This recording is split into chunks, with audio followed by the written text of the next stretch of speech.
Good afternoon, I'm Drake, and today I'm going to teach you a little bit about overreaching the central nervous system.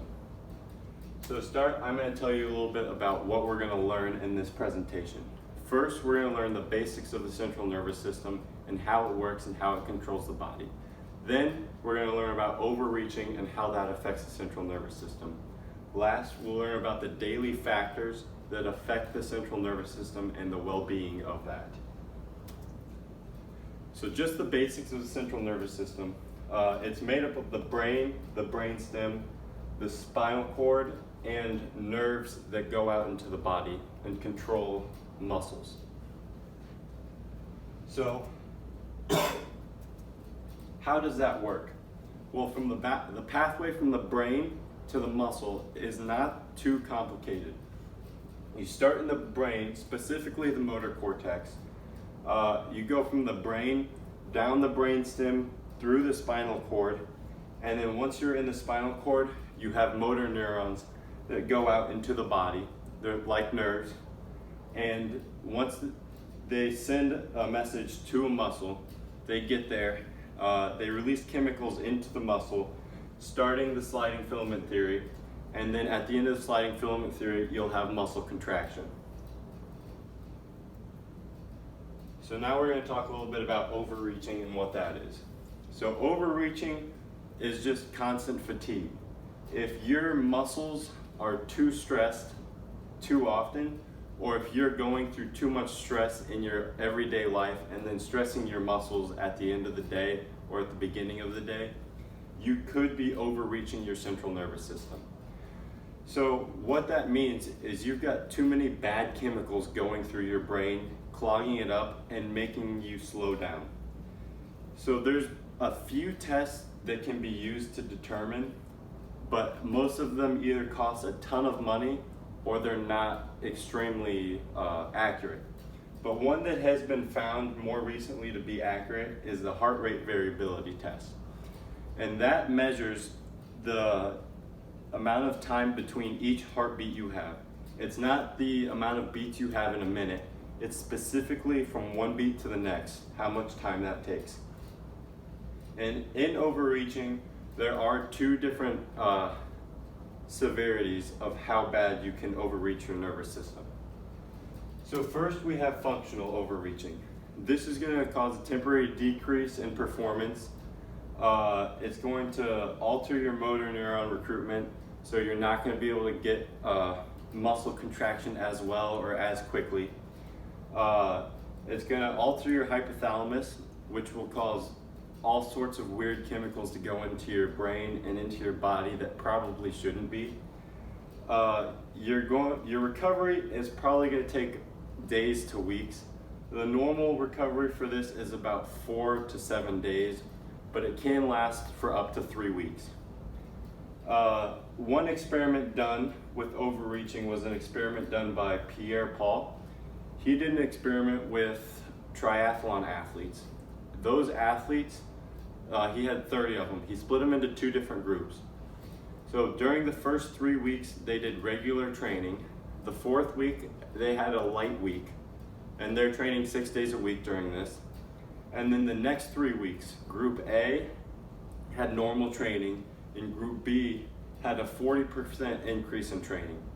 So with this, Group B, out of the 15 participants, 11 of them had functional overreach.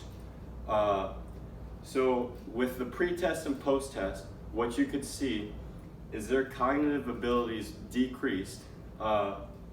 Their heart rates increased at resting. And the most important maybe for athletes is their maximum running speed decreased by 4%. And we'll talk a little bit later about how much of an impact that might make. Then we have non-functional fatigue. With non-functional fatigue, you're always gonna feel bad. Not fatigue, non-functional overreach. You're gonna always feel tired, you're gonna feel fatigued, your muscles aren't gonna feel great. And the reason for that is because your body is just not making as much ATP, so it doesn't have as much energy to do things. Your resting heart rate and blood pressure are both going to increase. You're gonna have a weak immune system, so you're gonna be more likely to get sick, even if it's just a common cold, and you're gonna have a harder time fighting it off. So if it would normally last 3 days, it might last 5 days. You're gonna have altered hormones worse than with functional overreaching, and that could cause things like depression, extreme stress, and you're probably gonna have a really hard time focusing on anything. And that's also gonna contribute to mood disturbances. The recovery for this is weeks to months. Normal recovery is about 3 weeks to a month, but some cases take up to 3 months to recover from. So what is causing this in the brain? The slowdown, the stress, the chemicals being whacked, what causes it? So here are the important chemicals in the brain that contribute to the central nervous system. You have BCAAs and CHO, which are good, and you can take as many of those as possible. Those are good. Then you have ammonia, which comes from the blood, and then you have fatty acids, TRP, and serotonin. And these three are naturally in the brain and are good for the brain. But when you get working out, or when you get really stressed, they come from the blood into the brain, and they take up the room that the BCAA and the CHO need, and they slow everything down. So here's an image of what that looks like. Here's at rest. You can see you have BCAAs here. You got TRP here, TRP. And then here's what happens when you start working out. Double the TRP here. The TRP is taken over the BCAAs so they don't get into the brain, because this is the brain, this is right outside the brain. And the fatty acids are taking over some of the other BCAA locations. So it's just super congested, and it causes your brain to take more time to react to things. So here are the daily factors. First, we have exercise. And don't get me wrong, exercise is the most important thing that contributes to central nervous system health. For improvement, it's necessary, 100%. For example, the best track athletes take about 1/10 of a second from auditory stimulus to muscle contraction. So if they're on the line and the gun goes off, they're quick to get off the line. The average human takes about 2/10 of a second, so that's double. And then if you are overreached, it's going to take you about 40% longer, so it's probably going to take you about 3/10 of a second. So if you think about that, in a 100-meter race, 1/10 of a second and 3/10 of a second, you could be faster and you can still lose that race. So then we have fatigue. Fatigue is normal with exercise, and you have to understand that. Every time you feel fatigue, you shouldn't think that you've overreached the central nervous system.